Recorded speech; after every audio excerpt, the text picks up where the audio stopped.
चलो परफॉर्मेंस हम समझते हैं। परफॉर्मेंस का क्या मतलब है। तो अभी तक हमने सेल ऑफ गुड्स एक्ट में हमने ये डिफाइन कर लिया, कई सारे इसके जो भी डेफिनेशन है, टर्म्स है, वो हमने डिस्कस किया। कंडीशन क्या होता है, वारंटी क्या होता है, वो हमने डिस्कस कर लिया।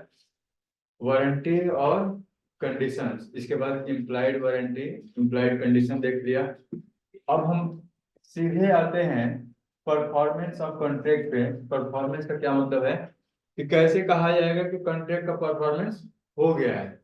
तो परफॉर्मेंस का मतलब है डिलीवरी ऑफ गुड्स, ठीक है। परफॉर्मेंस का मतलब सेल में क्या कर रहे हैं, एक बायर है एक सेलर है, बायर बाई कर रहा है, सेलर सेल कर रहा है। तो परफॉर्मेंस दोनों के तरफ से कंप्लीट होना चाहिए, ठीक है। तो परफॉर्मेंस का मतलब है, ठीक है, परफॉर्मेंस का मतलब कहाँ गया, परफॉर्मेंस मतलब डिलीवरी, ठीक है। पहली चीज क्या है, delivery of goods by the seller. Seller goods को डिलीवर करेगा, पहुंचाएगा बायर के पास। और acceptance of the delivery of goods किसके पास, बायर। डिलीवरी सेलर कर रहा है और एक्सेप्ट कौन करेगा, बायर करेगा delivery of the delivery goods and payment for the same by the buyer. यानी परफॉर्मेंस में आप क्या चीजें इंक्लूड कर रहे हैं, परफॉर्मेंस से मतलब है सेलर का काम क्या है, गुड्स को डिलीवर करना। बायर का काम क्या है, गुड्स को एक्सेप्ट करना और फॉर द सेम उसको पेमेंट करना। तो एक्सेप्टेंस और पेमेंट, गुड्स की एक्सेप्टेंस और पेमेंट फॉर द मनी, ठीक है। तो ये आपका परफॉर्मेंस कहलाएगा, ठीक है। तो परफॉर्मेंस का मतलब है कि सेलर के द्वारा गुड्स बायर तक पहुंचा दिया जाए और बायर भी उस गुड्स को एक्सेप्ट कर ले, अपने पास रख ले और उस गुड्स के बदले पेमेंट कर दे। ये है आपका performance. Parties are free to contain any terms and condition. जो भी टर्म्स एंड कंडीशन कॉन्ट्रैक्ट में है, दोनों पार्टी बायर और सेलर रख सकते हैं।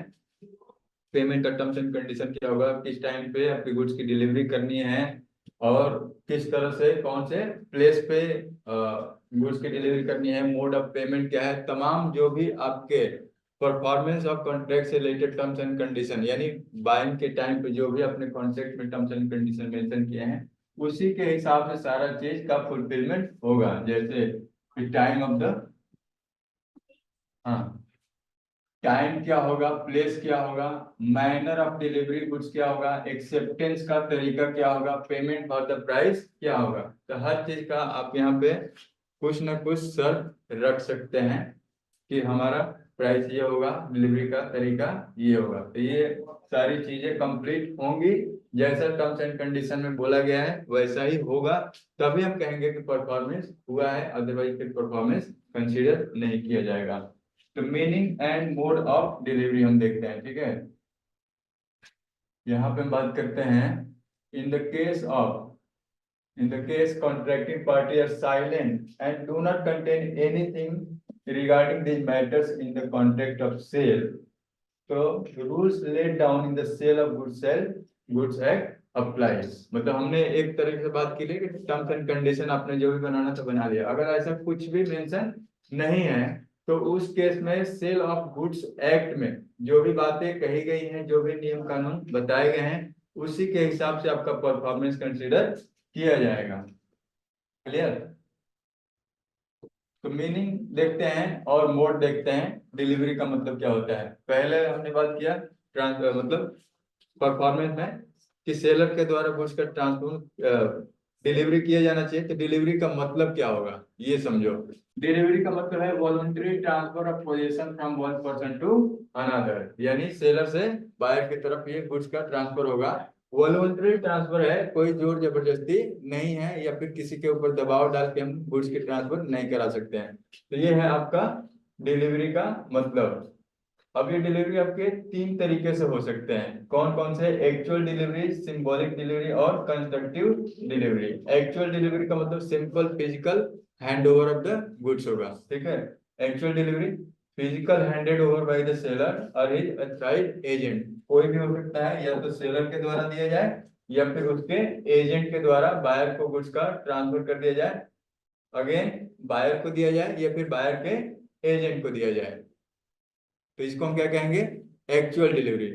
सेलर खुद वस्तु को दे या फिर वो किसी अपने एजेंट के द्वारा दिलाए, या फिर बायर खुद रिसीव करे, या फिर बायर का कोई एजेंट रिसीव करे।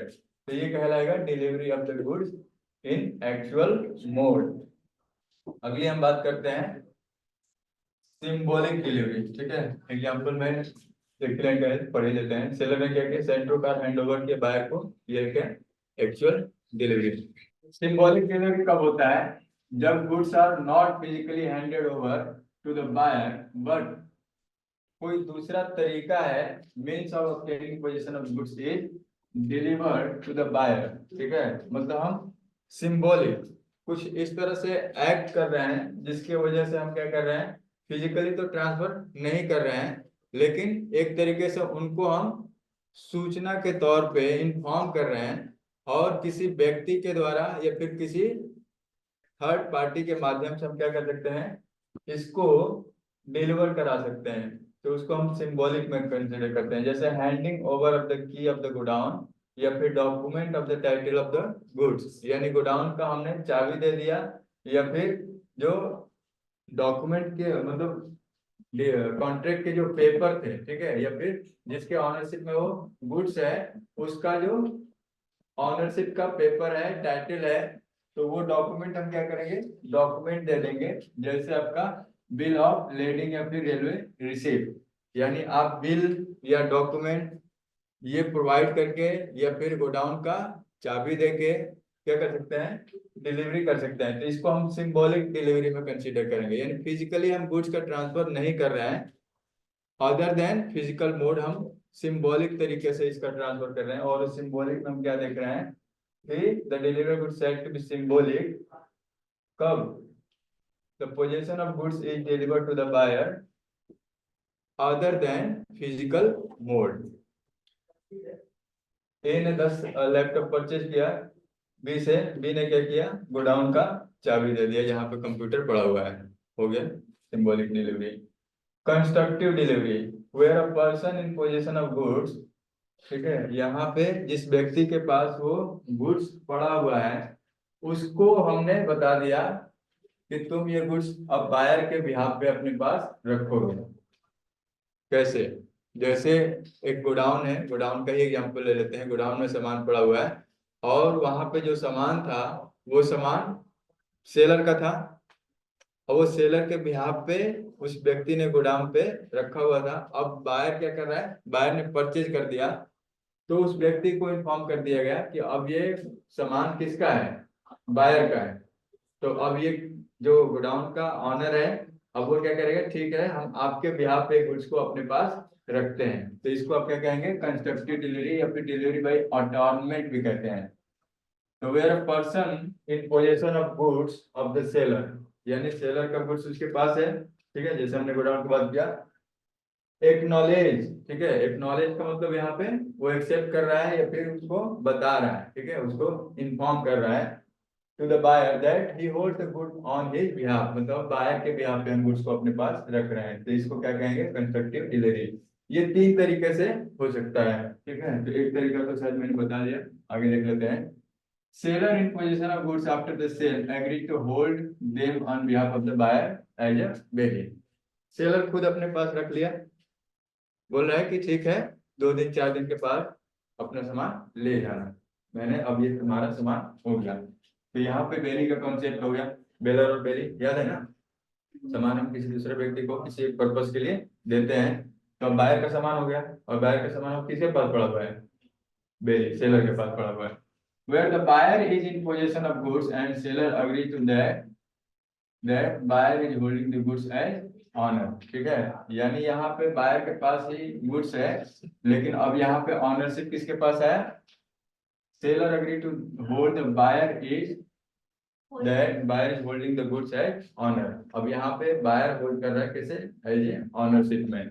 और थर्ड तरीका है वेयर हाउस वाला, जो हमने बात किया कि कोई वेयर हाउस का ऑनर है, third party, position of goods उसके पास है, उसने इंटीमेट कर दिया बायर को कि अब ये सामान हम आपके भी आप पे रख रहे हैं, आपके ओर से रख रहे हैं।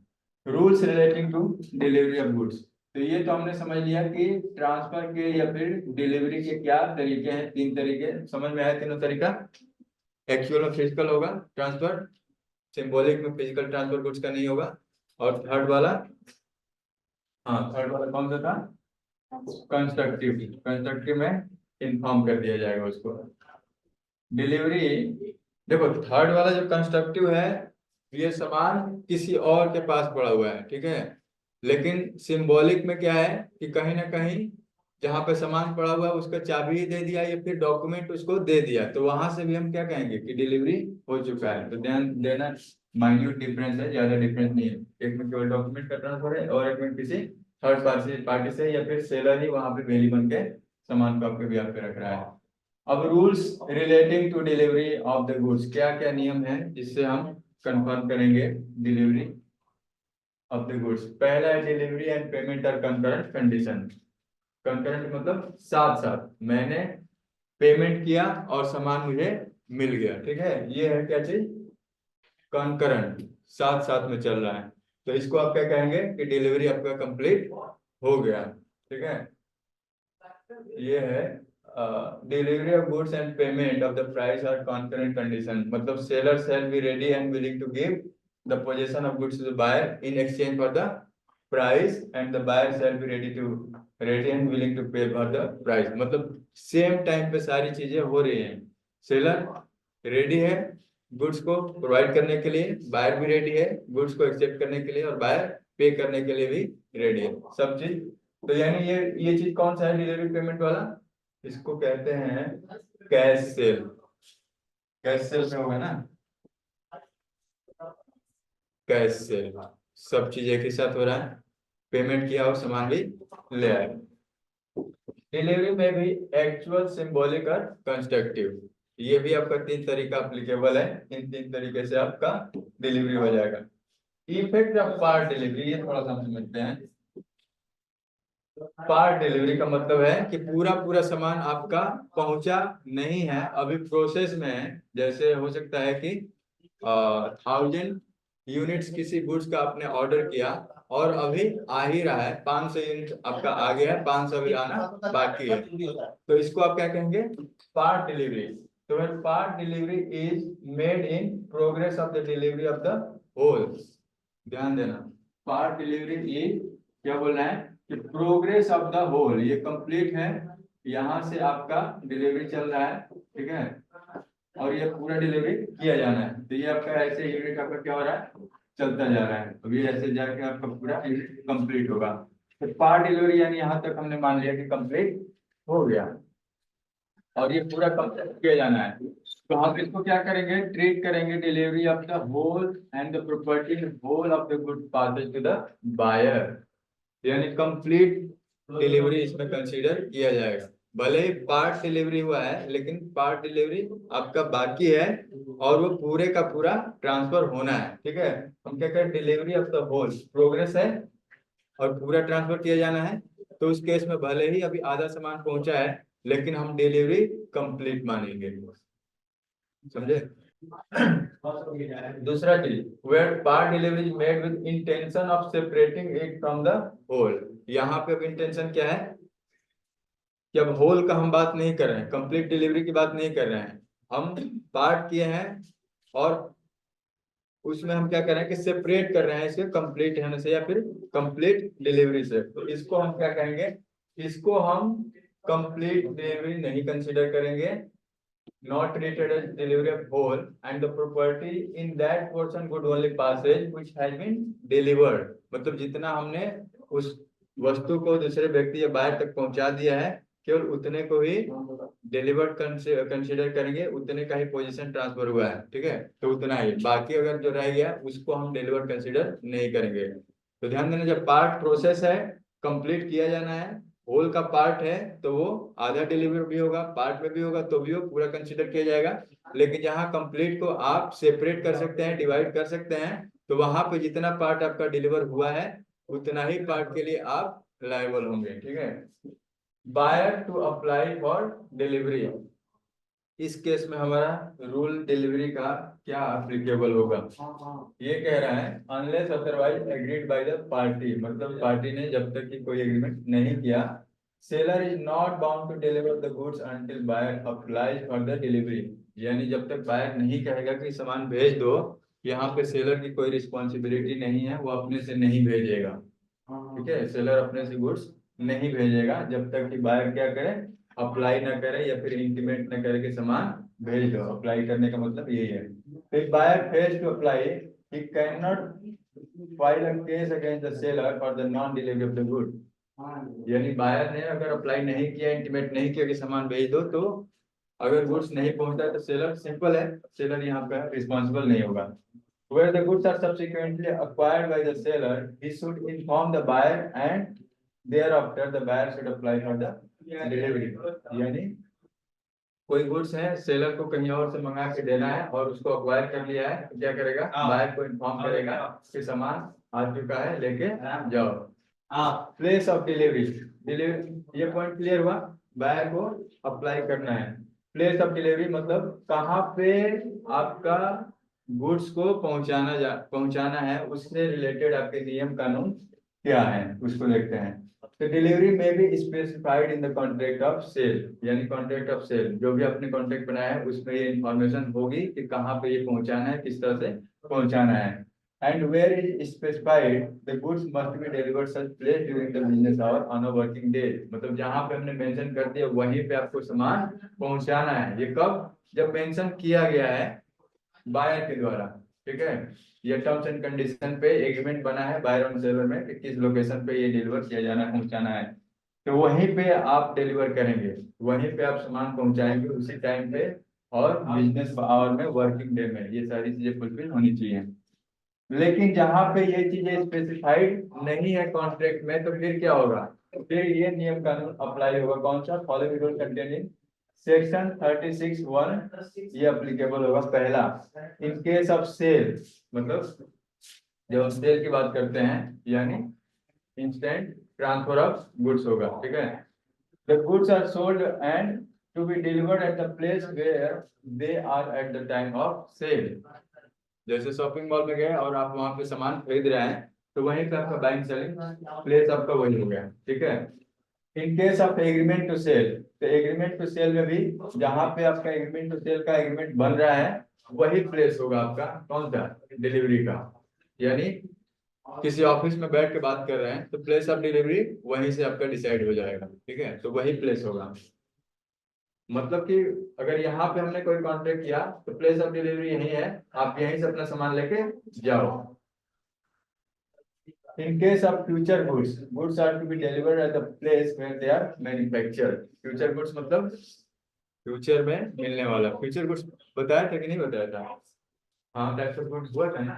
तो फ्यूचर गुड्स जो अभी भी जनरेट किए जाने हैं, कंप्लीट नहीं है। ठीक है, तो जैसे हम फसल का ले लेते हैं, खेत का फसल, तो जब तैयार हो जाएगा तो फिर उसकी डिलीवरी की जाएगी। यानी फसल का कोई जो मैन्युफैक्चरिंग प्लेस है जहाँ पे प्रोडक्शन हो रहा है, तो अगर हमने किसी चीज के बारे में, प्लेस के बारे में बात नहीं की है, तो जहाँ पे फसल तैयार हो रहा है वही हो जाएगा प्लेस ऑफ डिलीवरी। यानी वहीं से गुड्स का ट्रांसफर किया जाएगा। यानी गेहूं है या फिर धान है, जहाँ पे उसका प्रोडक्शन हुआ है, जिस खेत में हुआ है, वहीं से क्या किया जाएगा, बायर और सेलर वहीं पे गुड्स की ट्रांसफर, वही होगा आपका place of delivery. Time for delivery of the goods, time क्या होगा, where the time for delivery goods is specified in the contract, वही टाइम होगा, उसी टाइम पे गुड्स का डिलीवरी होना चाहिए, जो भी आपने डेट और टाइम मेंशन कर दिया। लेकिन अगर ऐसा कुछ नहीं है, कॉन्ट्रैक्ट में फिक्स नहीं किया है, तो seller is bound to deliver them within a reasonable time, that's it.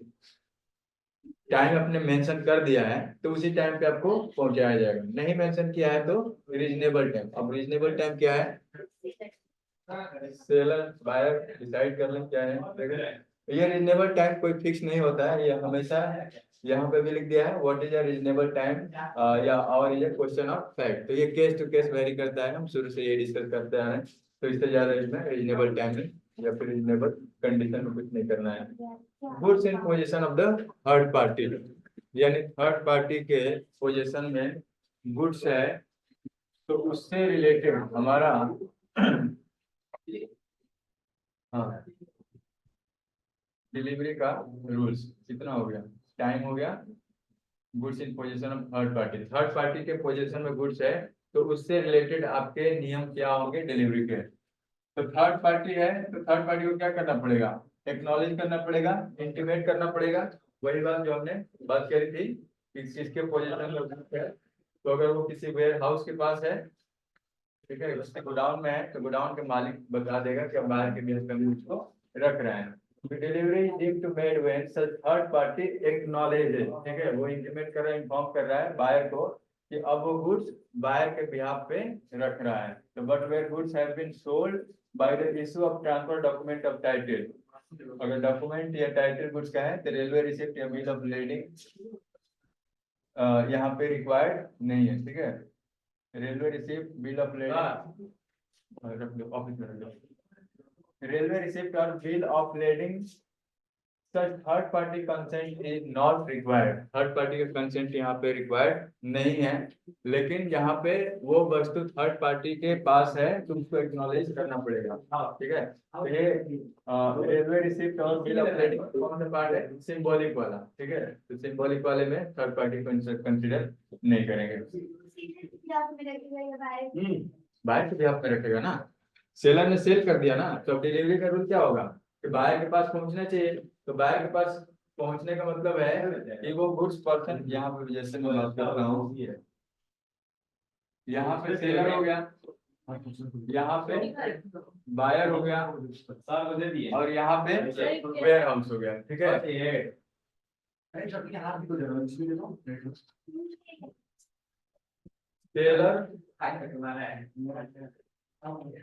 Seller है, बायर है, और यहाँ पे वेयर हाउस है, यहाँ पे सामान पड़ा हुआ है सेलर का, और ये जाना है किसको? बायर के पास। तो सेलर ने यहाँ पे इसको इंटीमेट कर दिया कि हमने ये गुड सेल कर दिया है और ये अब इस व्यक्ति का है, यानी बायर का है। तो बायर को ये क्या करेगा, ये वेयर हाउस ऑनर बायर को इन्फॉर्म कर देगा कि अब ये सामान आपके ब्याह पे हम रख रहे हैं। हो गया डिलीवरी कंप्लीट, यही है नियम। तो थर्ड पार्टी के केस में हो गया।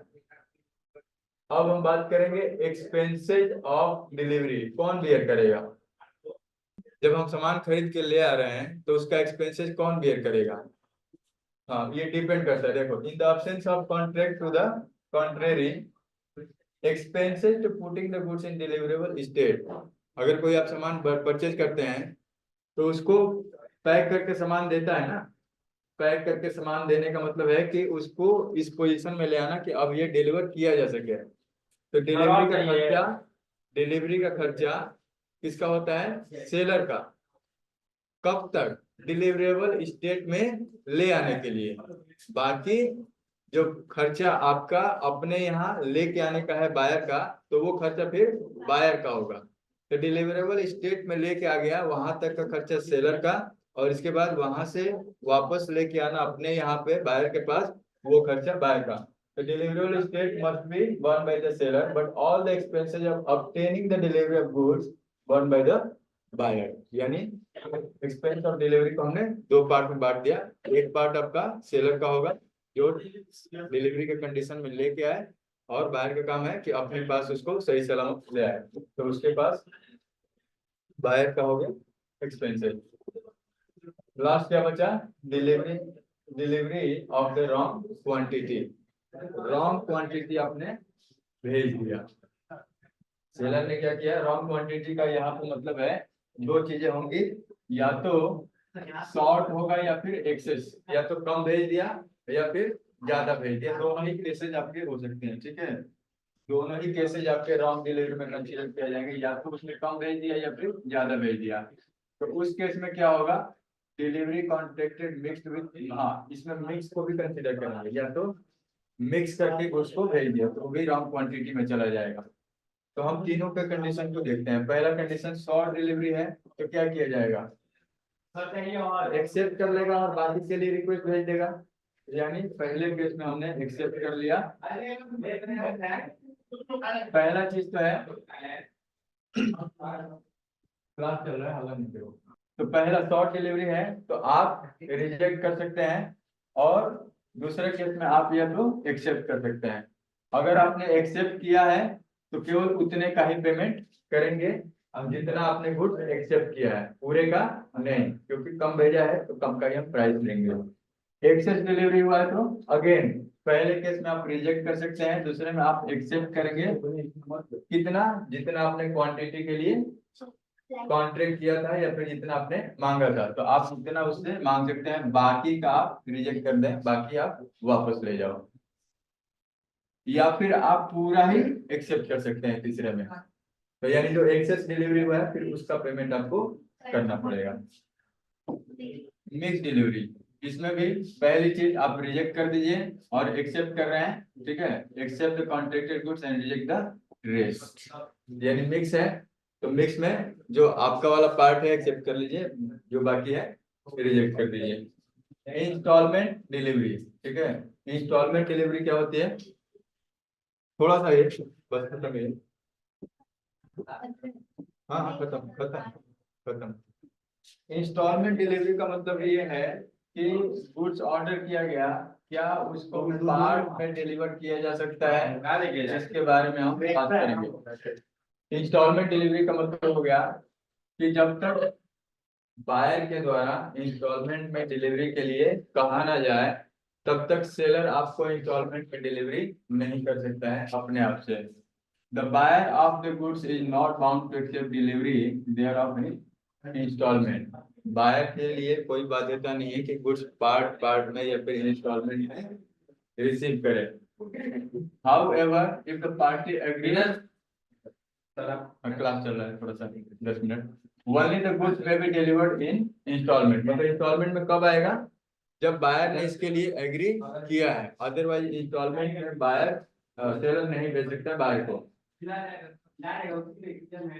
इसमें देखते हैं, यहाँ पे है, अगर इस तरह से कोई कॉन्ट्रैक्ट आपका नहीं बना है, किस चीज के लिए, कि इंस्टॉलमेंट में दिया जाएगा या फिर नहीं दिया जाएगा, ये दो चीजों पे डिपेंड करता है कि क्वांटिटी का रेशियो अगर ब्रीच होता है या फिर उल्लंघन होता है तो कॉन्ट्रैक्ट को कैंसिल किया जाएगा, ठीक है, या फिर डिग्री ऑफ प्रोबेबिलिटी के हिसाब से हम रिपीटेशन देखेंगे कि ब्रीच हुआ है कि नहीं हुआ है, ठीक है।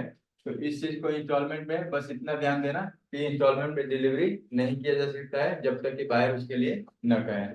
डिलीवरी टू बी करियर और वारफिंगर, मतलब किसी ट्रांसपोर्टेशन वाले को हमने सामान दे दिया तो उसको भी कंसीडर किया जाएगा कि आपका गुड्स डिलीवरी हो गया है, ठीक है। Where seller is authorized or required to send the goods to buyer, the delivery of goods to a courier whether named by the buyer, the purpose of transmission to the buyer delivery goods was fingertip prima facie deemed to be delivery of the goods।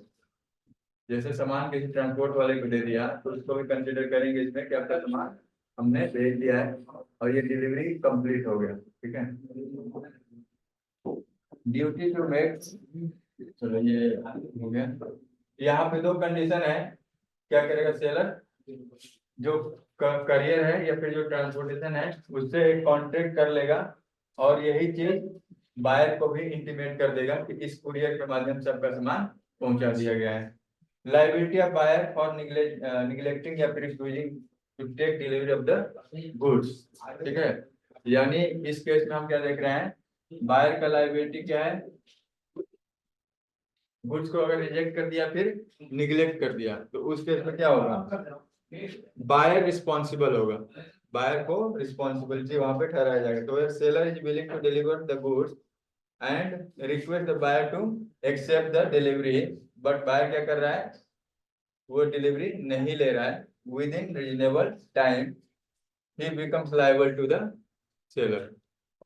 यानी जो भी time specified या terms condition बताया गया, seller ने सामान भेजा और बायर रिसीव नहीं कर रहा है तो बायर के यहाँ पे रिस्पॉन्सिबिलिटी होगी, और क्या रिस्पॉन्सिबिलिटी हुई, तो पे any losses resulting from the buyers neglect या फिर गुड्स को एक्सेप्ट नहीं करने के केस में, और पे reasonable expenses for the care and custody of the good, यानी सेलर को वो अमाउंट भी पे किया जाएगा जिसके वजह से हमने जो एक्सपेंसेस बियर किए, यानी जैसे अगर बिलिंग के फॉर्म में रख दिया तो जो भी इसके एक्सपेंसेस हो गए रखने के लिए तो वो भी अमाउंट इसको पे किया जाएगा। चलो खत्म हो गया।